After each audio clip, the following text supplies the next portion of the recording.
ये ऑर्गेनाइजेशन हमसे खुशामद करके खड़ी करवाई गई है क्योंकि इंपोर्टिंग कंट्रीज की शराइत। साहब ये बात सही है कि जमीयत उलमा हिंद 105 साल पुरानी ऑर्गेनाइजेशन है।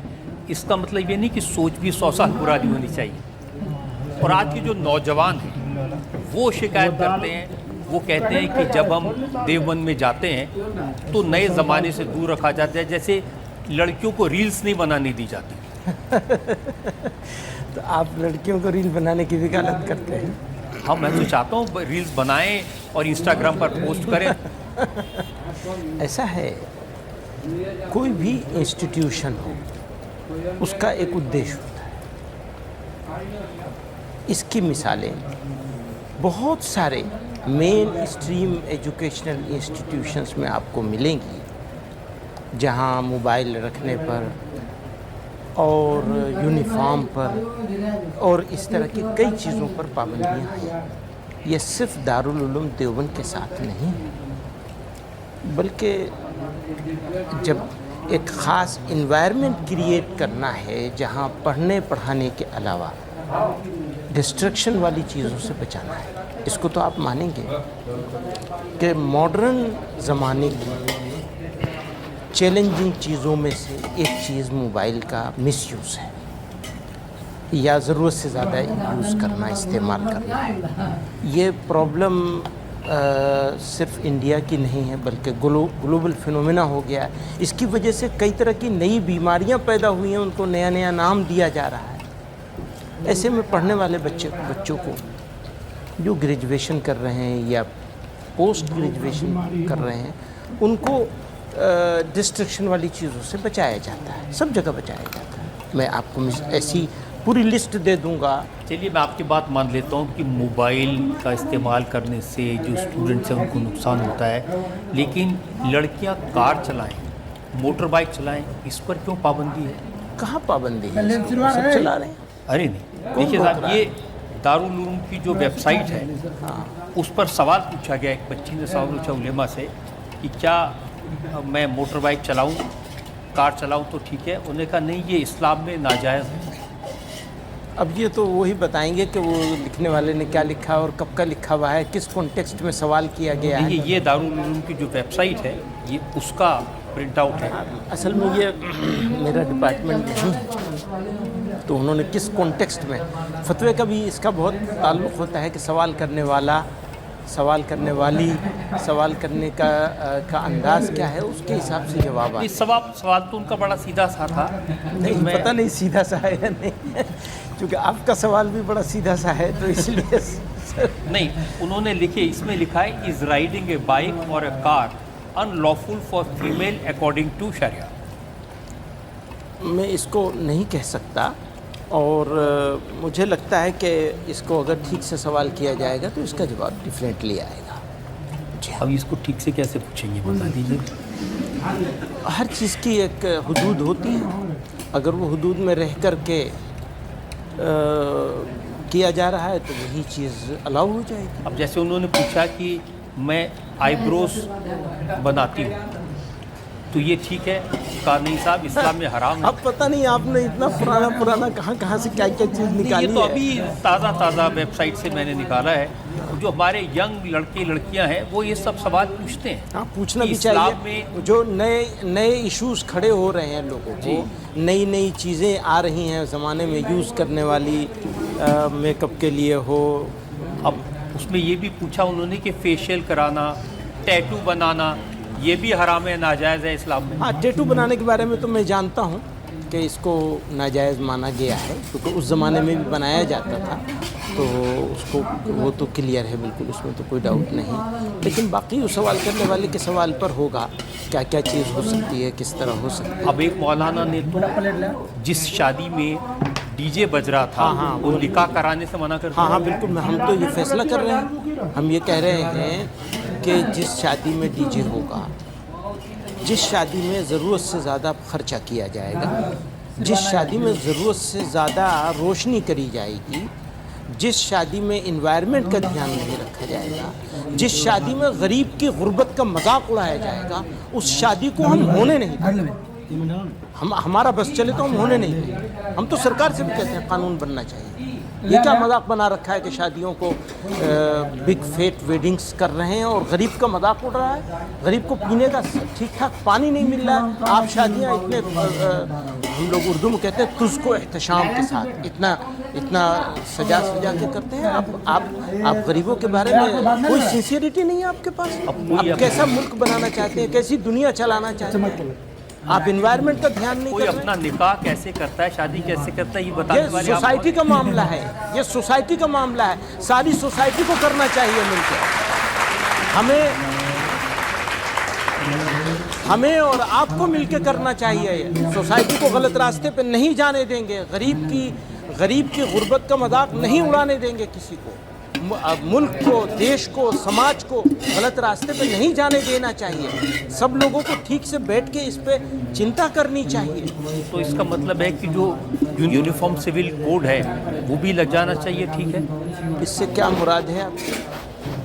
क्योंकि उसमें यही तो है कि भाई शादियां सबकी एक तरीके से हो। एक तरीके से क्या मुराद है? यही तो प्रॉब्लम है। अगर सबके लिए एक तरीके से होने लगे तो इसका कोई एक वाइट पेपर आना चाहिए, डिस्कशन होना चाहिए।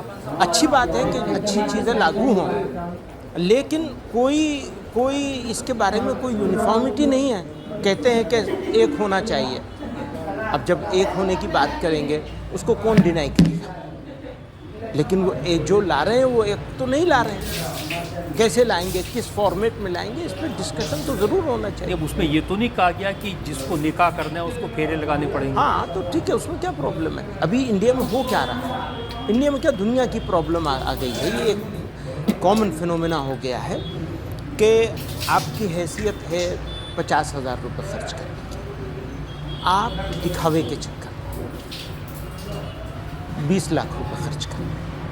पैसा जमा करना शुरू करते हैं इसी बात के लिए, भैया वो पैसा आप खर्च कीजिए बच्चों की एजुकेशन के ऊपर, तालीम के ऊपर खर्च कीजिए। वो एक दिन के लिए कि वो कहते हैं ना 4 दिन की चांदनी फिर अंधेरी रात, ये तो तमाशा बना दिया है। देखिए आज के ज़माने में जो शादियाँ होती हैं, मुझे मालूम नहीं कितना आप वाकिफ़ हैं उनसे, वो सारी की सारी कैमरे के लिए होती है। वरमाला भी 3-4 बार रीटेक हो जाते हैं। बताइए। और जो उनकी शान शौकत है उसी से नज़र आती है। एक होड़ लग गई दिखावे। तो मेरी यहाँ की शादी मैंने 10 लाख रुपए खर्च कर दिए। मेरे पड़ोस में जो बंदा है वो भी उसी के बराबरी आने के लिए वो भी 10 लाख रुपए खर्च करता है, और उसके लिए उसे कितना अपनी सत्यानाश कराना पड़ता है। तो ये तो बड़ी दुश्मनी है समाज के साथ, समाज को, समाज के लोगों को, आप जैसे लोगों को, बड़े लोगों को। देखिए आप जो बात कह रहे हैं वो अच्छी बात कह रहे हैं कि खर्चे वाली बात, लेकिन ये तो नहीं कि इस्लाम में जैसे लड़कियों के लिए आईब्रोज बनाने पर पाबंदी है, कार चलाने पर पाबंदी है, उनके शादी में म्यूज़िक पर भी पाबंदी है। ये सवाल म्यूज़िक का है? नहीं, सवाल म्यूज़िक का भी है। तो म्यूज़िक के बारे में तो एक ओपिनियन है बनी हुई पहले से, तो वो हम लोग उस ओपिनियन से बाहर क्यों जाएंगे? वो हमें तो कहना पड़ेगा। अब आप आधुनिक हो जाएं, उसके लिए आपका मेयार एक है, मेरा मेयार कुछ दूसरा है आधुनिक होने के लिए। मेरे नज़दीक आधुनिक होने का मतलब ये है कि हम आपके बारे में, आपकी चिंताओं के बारे में, आपसे मुराद हमारा पड़ोस है, हमारा सराउंडिंग है, हमारा मुल्क है, हमारा देश है, सेंसिटिविटीज़ के बारे में हम ज़्यादा जागरूक हो जाएं। आधुनिक होने का मतलब ये है कि हम पानी बचाने के बारे में ज़्यादा जागरूक हो जाएं, पानी को गंदा होने से अपनी नदियों को बचाने के लिए जागरूक हो जाएं, हम प्लांटेशन करने के बारे में जागरूक हो जाएं, हम चिड़ियों के बारे में जागरूक हो जाएं, हम तितलियों के बारे में जागरूक हो जाएं। मेरे नज़दीक ये है। लेकिन देश की बेटियों के प्रति भी तो जागरूक। हाँ, देश की बेटियों को देखिए ना, देश की बेटियों को These are the 3 big बराबर की हिस्सेदारी होनी चाहिए, बराबर का मौका मिलना चाहिए, उनका सम्मान होना चाहिए, अपॉर्चुनिटीज़ होनी चाहिए। कौन साहब, अगर ये उसको बाजार की चीज़ मत बनाना चाहिए। ये जो मैं फतवे देखूं, वो कार नहीं चला सकती, मोटर बाइक नहीं चला सकती, आईब्रो नहीं बना सकती, मेकअप नहीं कर सकती, सारी पाबंदियां लड़कियों के लिए, लड़कों के लिए कुछ नहीं। लड़कों के लिए भी है, बिल्कुल है। लड़कों के लिए भी, क्या पाबंदी है लड़कों के लिए? लड़कों के लिए बहुत सारी पाबंदियां हैं इसी तरह की। एक दो बता दीजिए मुझे।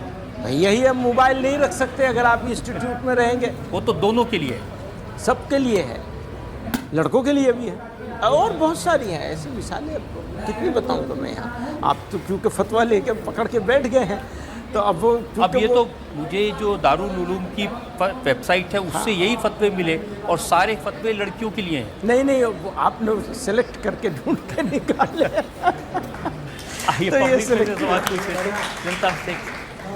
कहा जाता है जन्नत जाओगे तो हूरें मिलेंगी, क्या ये वाकई सच है कि बस कहने की बात है? देखिए, जब कोई एक सिस्टम समाज का डेवलप किया जा रहा है तो उसमें दोनों बातें होती हैं, सज़ा भी होती है, इनाम भी।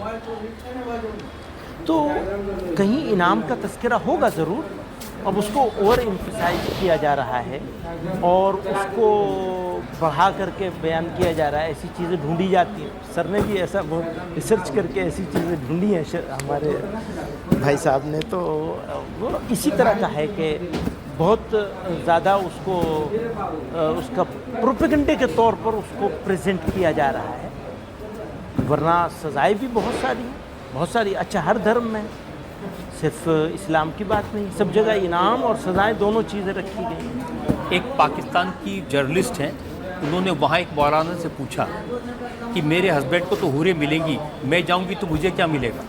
अब एक प्रॉब्लम है,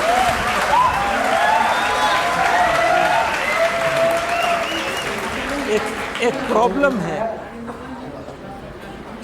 वो ये है कि मैं तो ये चाहता हूँ आपसे भी कि पाकिस्तान का तो जिक्र ही ना किया जाए।